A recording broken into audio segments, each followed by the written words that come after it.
Hello everyone, আসসালামু আলাইকুম। কেমন আছেন সবাই? আশা করি যে যেখান থেকে আমার ভিডিওটি দেখছেন আল্লাহর রহমতে সবাই অনেক ভালো আছেন। ড্রাগন ফলের খোসা কি ফেলে দিচ্ছেন? ফেলে দিয়েন না। এরকম একটা মজাদার রেসিপি তৈরি করে খেয়ে ফেলুন। এর উপকারিতা জানতে ভিডিওর সাথেই থাকুন। সবাইকে স্বাগতম। ড্রাগন ফল খাওয়ার পর এর খোসা কি ফেলে দিচ্ছেন? ফেলে দিয়েন না। মজাদার একটি রেসিপি তৈরি করে খেয়ে ফেলুন। ড্রাগন ফলের অনেক উপকারিতা রয়েছে। ড্রাগন ফল খেলে ডায়াবেটিস নিয়ন্ত্রণে থাকে, রক্তে হিমোগ্লোবিনের পরিমাণ বাড়ায়, রোগ প্রতিরোধ ক্ষমতা বাড়ায়। এই খোসাগুলো আমি ভালোভাবে ধুয়ে নিচ্ছি। এর সঙ্গে 2টি আলু দিব। এই আলুগুলো আমি ভালোভাবে পরিষ্কার করে নেব। আলু দিয়ে ড্রাগন ফলের খোসা ভাজি অনেক মজা খেতে, একবার হলেও ট্রাই করবেন। এগুলো আমি ছোট ছোট পিস করে কেটে নিব।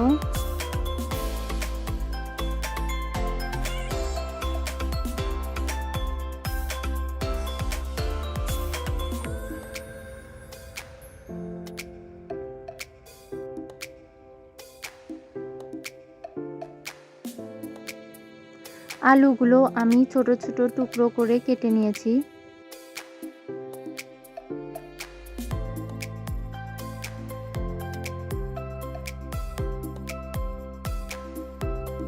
কড়াইয়ের ভিতরে আমি একটু তেল দিয়ে দিচ্ছি। তারপরে খোসাগুলো ধুয়ে নেওয়া পরিষ্কার করা খোসাগুলো এর ভিতরে এখন দিয়ে দিব।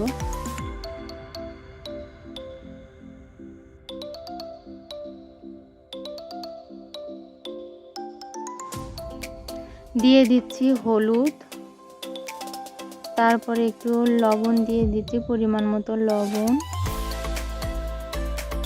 এই যে পেঁয়াজ মরিচ কেটে ধুয়ে পরিষ্কার করে নিয়েছি, এবার এগুলো দিয়ে দেব।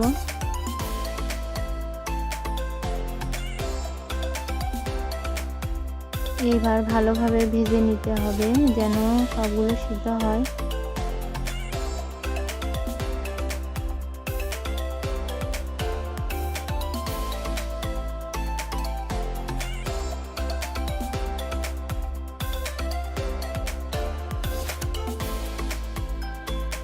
তৈরি হয়ে গেল ড্রাগন ফলের খোসা ভাজি। দেখুন কতটা লোভনীয় লাগছে, গরম ভাতের সাথে জমে যাবে। যদি ভিডিওটি ভালো লাগে অবশ্যই চ্যানেলটি সাবস্ক্রাইব করে পাশে থাকুন, লাইক করুন, কমেন্ট করুন। আজ এ পর্যন্তই। ভালো থাকবেন সবাই। আসসালামু আলাইকুম। আল্লাহ হাফিজ।